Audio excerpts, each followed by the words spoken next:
Today we're going to paint a beautiful rose, but we're going to learn the brushstrokes first. This is because when I look at a subject, I will look at it through the eyes of brushstrokes. I'll see them first and then I'll say, right, I know how to do that. And it makes a world of difference in the whole painting process. It gives you confidence and a strategy to follow. Let me show you how. This is the reference photo we'll be using for our rose. I took it myself and I've isolated it on white. You'll also be able to use this very same rose. There's a link in the description and a tracing of it as well, so that you can follow along and practice. Let me explain the brushstrokes before paint concept. I start painting this rose before I even touch the paper, before I pick up paint with my brush. I paint it in my mind with my brush, with the brush strokes I know that my brush will make.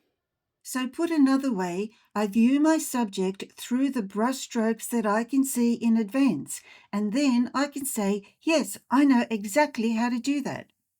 And this helps me enormously, both with my confidence and with my strategy. I'll be using a dagger brush, and you may have heard before that a dagger brush can replace many brushes with all its versatile strokes. I'll be showing you important brush strokes that you can practice and learn and improve your art every day, and then we'll paint this together and you'll be surprised. Most people, when they look at an image, they pick up their paint and they just go for it. But the brush wasn't ready. And then they wonder why the stroke didn't work out. Now let's dive straight into these strokes. 3/8 inch Rosemary and Co Shiraz dagger. You could use a 1/2 inch or a 1/4 inch, they will all work. You wash it, make it nice and wet, and tap out the excess. I always do it twice. Why not? So there you go. And all I've done is tapped out any water that would otherwise be falling off the brush, because I still want water in the brush. For a better visual demonstration, I'll be using thin yellow paint instead of water, just so that you can see how it works. And that's the reason I have to wipe my brush nearly dry, because I'm picking up the yellow paint instead of the water. And there's nothing dripping off it, so I'll just leave it as it is. Now with the very tip, with the long edge pointing downwards, I will pick up a little bit of very rich, creamy, permanent alizarin, or it doesn't matter which color as long as it's creamy. Now, with the whole sword, which is the curved bit, I'm going to lay it down on my paper and create a beautiful stroke. Look at that. It's a perfect gradation from the very dark to the very light and everything in between. I call this the full sword shader. Now, going to wash my brush, wipe it all out because I'm using the yellow. If I was gradating from red to nothing, then I would only dab out the excess water that was dripping off the brush, because I still need the water in the brush to create the gradation. Now let me show you this same stroke upside down. It's something you will use a lot. And look at that. It's just my favorite thing in watercolor. All right, now let me show you. If I was only using one color, then I would only dab out, see, look, the excess water that's hanging off the brush, because I still need the water in there. And I'm only picking up the paint on the very tip, and I'll do one facing up, and I'll do one facing down. So, my friends, this is the full sword shader. You can imagine if you had to paint in a little spot, then you wouldn't be using the full sword. You may only use the tip or some of the sword, in which case it would look like this. See, it's about half the size. And now I can also do it upside down. Sometimes you'll feel that you still have enough paint in there to do another stroke, and other times you won't. I pick up mine very frequently. And this was the half sword shader. Now the next one we're going to do what I like to call the arc. I'm wiping all the water out because I'm using the yellow. Upside down, pick up with the tip. Now I'm going to put the whole sword down on the paper, but I'm not moving the brush at all, only my hand, in an arc shape. Of course, I can turn the paper. This would be beautiful for some petals. And that's my full sword arc. Needless to say that needing to do smaller ones, you would use a smaller brush, or you would only use the tip of your bigger brush. So tell me, have you tried a Dagger brush? And if so, are you having any problems? Leave a comment below and we'll get to the bottom of it. So the less of the brush that touches the paper, of course, the less of an arc you'll have. That is our full sword arc and half arc. All of these brush strokes can be modified in endless ways. But now look, if I hold my brush down, again, I'm not moving my brush. I am moving my arm. And I can wiggle it. The reason I've washed it, even though I think I had enough paint in there, is because once the red and the yellow completely mix, you won't have a clear definition between them. So now I'm picking up the yellow and a bit of the red, and I'm only going to use the tip and only some of the sword. The next one we're looking at is a very important one, which I call the pivot. Now, I'm picking up the yellow again as I did, and a little bit of red on the end. Now, what happens here is the following. You also need to give yourself enough space to do this. I'm laying down the very tip, and then I'm going to move my whole arm from my shoulder, and I've created a bit of a pizza wedge. Now, I can do it from any angle. Sometimes, if you find moving your shoulder is particularly difficult, just move your paper. So I put my point down,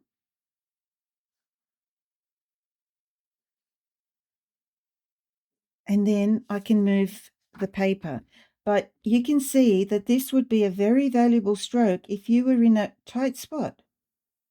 Like in roses, there's many tight spots. Or I might come from above and create a wedge like that. You can see that this would make a beautiful flower as well. This is the pivot or the wedge. You can use the sword. This is the sword stem, just 4 little lines. But now here's another one I'm really fond of, and that's using the brush upside down to create lines of any thicknesses. So I'm picking up the yellow again and some red. Now, if I use the sword down, I can create a line. Now I'm going to flip it over and have the long side down. The line's a little bit thicker. Now I'm going to put more pressure on it and it's thicker still. And more pressure. But do you see, we're getting a beautiful flat stroke that is basically most of the time very even along its length and absolutely amazing for stems. So I call this one the long edge flat stroke.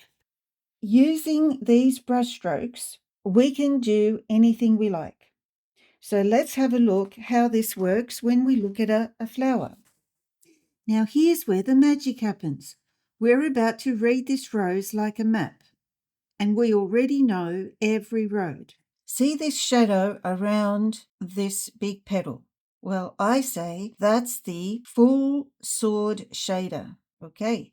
And then if you look at this petal over here, there is a dark bit on the outside and this is light and it's narrow. So this can be the half sword shader. And also underneath this petal, half sword shader.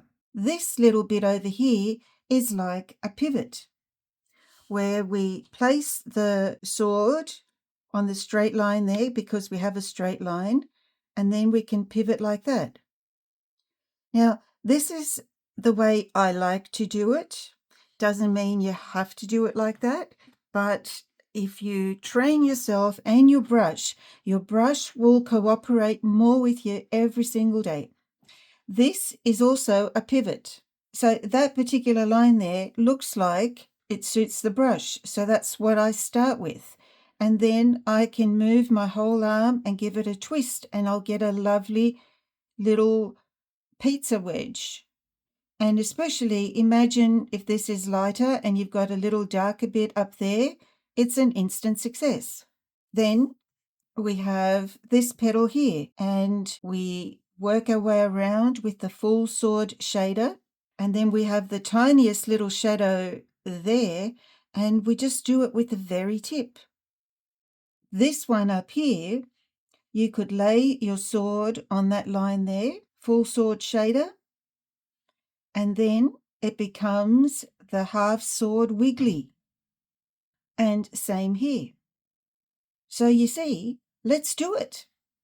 I will be supplying this outline to you. It is a direct tracing of an app called Colorify, and I've printed it on the paper. I'm doing this because you can take any of your photos, put them in the app, get a tracing, and then you can try all sorts of things. Or you can draw petals your own way, the way we did in our previous video, where you simplify them all. And there's a link to that video up here in the corner. Now, for this rose, the first thing I'm going to do is wet the whole rose. It's all wet except for the sepals. We will be using these strokes that we've learnt today in just a moment. But I want to show you as well that these foldovers that you see here aren't completely white. Because look, there's a shadow underneath, there's a highlight, and there's a little shadow above. But here it is. I've already figured out that we can use the long edge flat stroke for this, and it'll be perfect. I'm mixing a little Quinacridone Rose and Buff Titanium in a very creamy mix, testing my brush stroke, and now applying it over the bottom edge of the foldovers. The wetness of the paper will allow this paint to spread, creating a soft little shadow on the foldovers. And I'm going to do the same here on this one. And I'm going to do it over this line here because the bottom's a bit lighter. I'm not going to do it to any of the others, just these ones here. And of course, this one here. I'm making the most out of the drying time now and pulling some pink into the fold over to suggest the curling movement of the petal. And now that I've done that, we've achieved some of this shadow on the bottom of the fold over. While the rose is still damp, I'm adding a little yellow to the base to warm it up and give it some variation. Do that and now we can dry it. Now I'm excited. It's the big petal. I've already painted this in my mind. I know what the stroke's going to look like and I know how pretty it can be. So now for the full sword shader. Now this is an oops moment. Oops, because I can see that my color is too light. It's not dark enough. And I actually should have tested it on a piece of paper. So there you go. But to rectify this problem, I will add a little bit of neutral tint to this color and it'll all work out. So there it is. It's a little bit darker now, a bit better, but all in all, I'm very happy with the full sword stroke. It's made my petal lovely.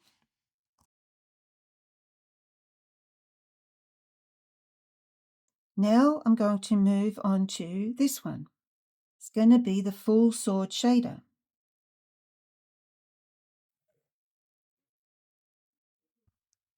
I knew that one would turn out nice. Now, here's a slight moment of indecision or not thinking it out properly. Brush strokes before paint. So now I need to lift that, quickly think, and I've remembered a lovely stroke that I could use. The half sword shader with the dark bit on the top and pulling it to the right.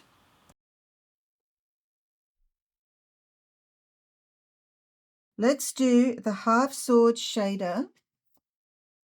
The tip is dark, and I can also use the tip of my brush to blend it. Now, this little part is going to be darker. I can pivot.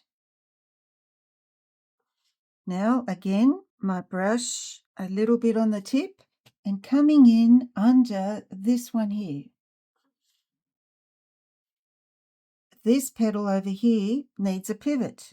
Can you see by preempting the result, even though watercolor loves to do its own thing, you hold a bit of a magic wand in your hand. And it's not just the Dagger brush, it can be any brush. I'm thinking I could have easily used a 1/4-inch dagger, which I will just get now. I'm using my 1/4-inch dagger. It's a smaller brush, it will be more appropriate. I'm going to use my shader only with the tip along the top of these petals and only the tip, and coming in very close like this and then blending this out. I always want to maintain a beautiful shape of the brush. I have to make sure the brush is wet, that it feels good and juicy. I just want all those things. And I have to make sure that I've got enough creamy paint here. Now, see this petal up here? It's the half shader because it's not a big area. So I want to do this. I'm going to place my sword here on the flat and go straight up and then do the wiggly. Placing my sword there, going straight up and then doing the wiggly. And there is even a little bit more shadow under there. Just add some. This one here is the same thing. We knew that when we looked at the rose in the first place. I'm going to do a bit of the arc. It will be a cross between the arc and a pivot. They all turn and twist a little, so let's do it for these petals up here. I'm just loading the very tip with the creamy paint.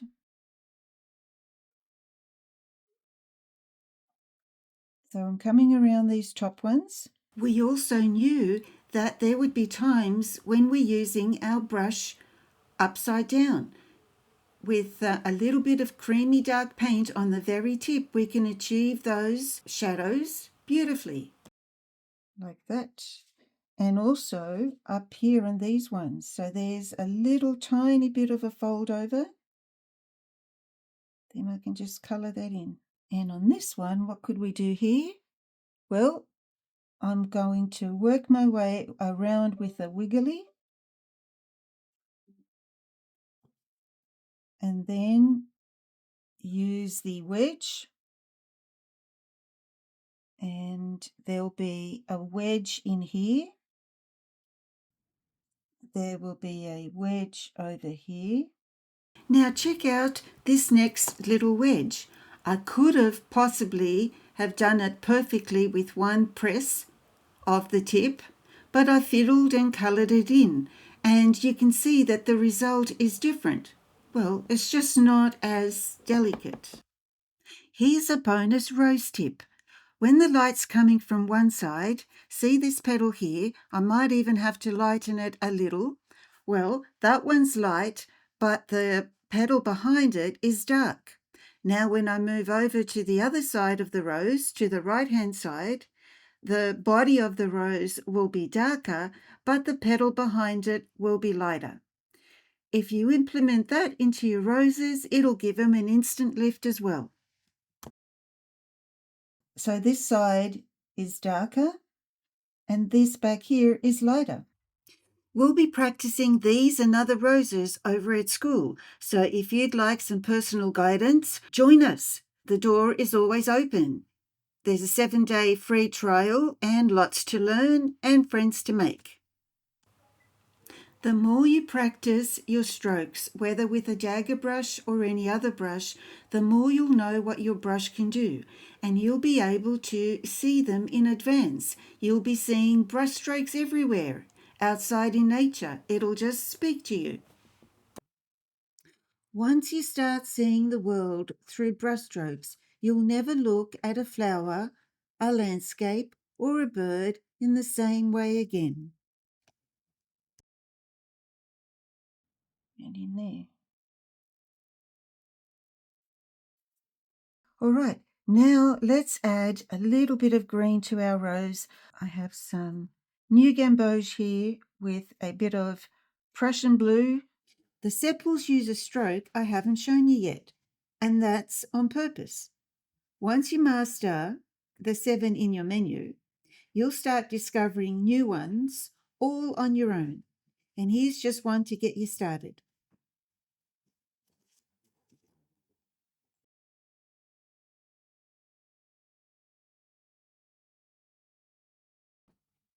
Oh, it's a shame I forgot to double load my brush with the sunny green and the darker colour, so I've just got to make up for it. So you see, you didn't guess, you didn't hope, you read the rose knowing your brush strokes, and then you painted it with confidence. And you knew in advance of some of the beautiful strokes that you would get. Just look at some of these examples, and now you can twist and turn them any way you like to create even more strokes of your very own. If you'd like some personal guidance with these strokes or more on different roses, come and see me over at school. The link is in the description below. And if you'd like to trace over a photo and create your own petals that make more sense than the photo, see this video here.